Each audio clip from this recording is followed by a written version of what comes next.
आज मैंने कहा माहौल बदला हुआ है, हाँ, आज तैयारियां चल रही हैं।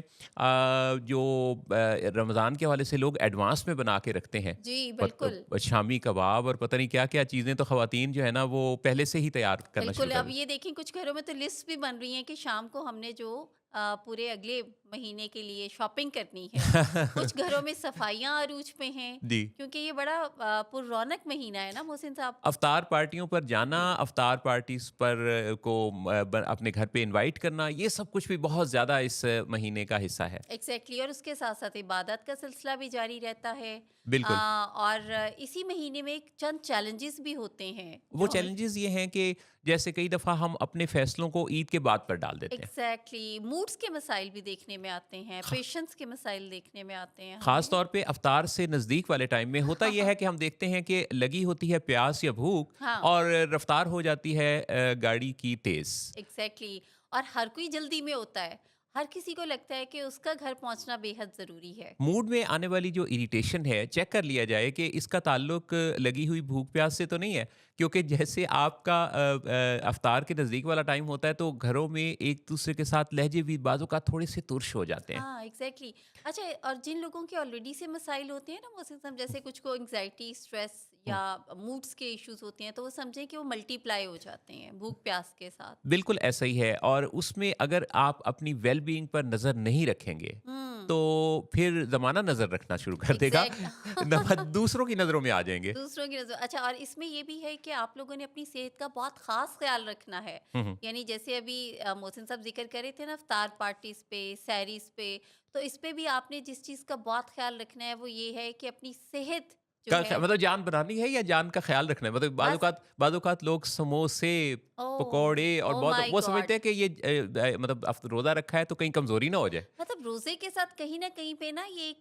बिलीफ है मोहसिन साहब, मैंडेटरी है कि फ्राइज़। इस उम्मत पर पकौड़े और समोसे भी फ़र्ज़ किए गए अच्छा, और थे। फ्राइड आइटम्स जो है ये हाँ, फ़र्ज़ हो गए हम पे। जी। और दस्तरख़्वान बड़ा खाली-खाली से लगता है फ्राइड आइटम्स के बगैर जी, ना। जी। तो सहरी में भी यही होता है? अच्छा, सहरी की भी लौज़मात में? होना ये चाहिए कि आपका वेट, अगर आप वेट मैनेजमेंट के प्रोग्राम पे हैं, और वैसे हम सबको ही वेट अपना नॉर्मल और अच्छा रखना चाहिए, जी। फिट रखना जी, चाहिए। जी। लेकिन देखने में आता है कि इस माह मुबारक में जबकि हम रमज़ान के रोज़े रख रहे होते हैं तो हमारा वज़न बढ़ता क्यों है? हमें बदहज़मियाँ क्यों होने लगती हैं? हमारे हाँ, डाइजेशन के प्रॉब्लम्स क्यों आते हैं? वजह ये है कि ओवर ईटिंग हो जाती है, एग्ज़ैक्टली। ज़्यादा खाते हैं और वज़न बढ़ता है। सो अपने वज़न को चेक करने के लिए वेइंग मशीन को भी अफ्तार रूम के पास ही कहीं रख ज़रा लीजिए। टाकी-शाकी मार ले। अच्छा, उसके साथ ये भी है कि एक तो हमारा जो डाइट पैटर्न्स हैं वो चेंज होने के साथ-साथ ना, हुँ, हमें ऐसे लगता है जैसे अब रोज़ा रखने का मतलब है कि कोई और एक्टिविटी होगी नहीं। ऐसे ही। कोई काम नहीं करना, वी नीड रेस्ट बेसिकली। जी।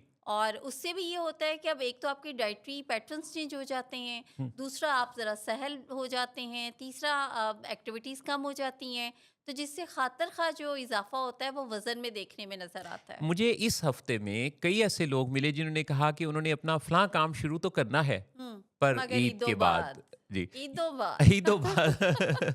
तो बहुत सारे जो काम हमने अभी से पेंडिंग कर लिए हैं ना कि ईदों बाद, तो हुँ। मेरा नहीं ख़्याल है। अच्छा, ईद के बाद भी हमारी कौम को होगा कि हुन ज़रा ईद दियाँ छुट्टियाँ तो बाद ना। बिल्कुल, और फिर उसके बाद एक और ईद भी। तो जनाब, पूरे साल में ऐसी बहुत सारी छुट्टियाँ, ऐसे बहुत सारे त्योहार आते हैं। हाँ, ये ज़रूर एक खूबसूरती हुँ, आप देखिए कि इसमें जो आपका एक चेंज है कि सहरी और अफ्तारी में कितना खूबसूरत माहौल बनता है। सब यकजा नज़र आते हैं, जी, इकट्ठे नज़र आते हैं, सबकी एक्टिविटीज़ इकट्ठी नज़र आती हैं। बिल्कुल। लेकिन कहीं भी ये नहीं है कि आप अपने कामों को पेंडिंग कर लें, होल्ड पे डाल दें। चुनांचे करने वाले कामों को करने का बेहतरीन मौका है।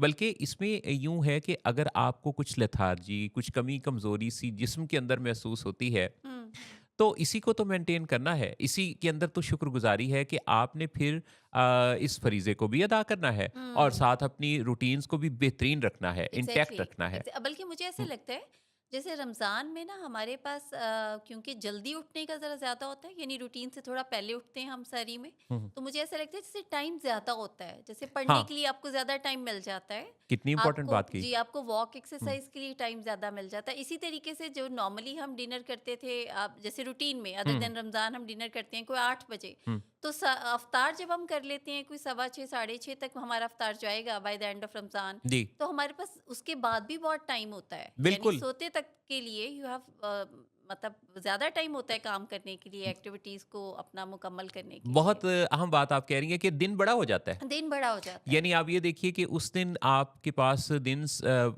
फजर के बाद से लेके और शाम तक, लेकिन बीच में थोड़ा लोग जो नमाज के बाद कुछ देर सस्ता लेते हैं, जी, जी। सो लेते हैं, वो भी है। दैट्स वेरी इंपॉर्टेंट कि हाँ। आप रेस्ट भी ज़रूर करें, हुँ, थकाएँ मत। हुँ, लेकिन अगर हम आज से ही मैनेजमेंट का प्लान करें ना, जैसे हम अपने किचन में का मैनेज कर रहे हैं ना, हुँ, कि अब हमने फ्रीज़र में ये चीज़ें रखनी है, हुँ। फ्रिज में ये रखना है, तो उसके साथ-साथ अगर टाइम मैनेजमेंट हो जाए ना मोहसिन साहब, जी, तो ये महीना बड़ा प्रोडक्टिव हो सकता है। जैसे इबादत के लिए भी तो है ही ऑलरेडी, बेहतरीन। उसके साथ-साथ अपने टास्क मुकम्मल करने के लिए, कोई गोल अचीव करने के लिए। एक बहुत अहम मैसेज जो मिलता है ना, वो डिसिप्लिन्ड हो जाने का है। हाँ, यानी आप बिल्कुल। ये देखें कि हमारी रूटीन्स, अभी आपने मूड की बात की, जी, तो हमारे मूड्स, हमारे जितने भी पैटर्न्स हैं, जी।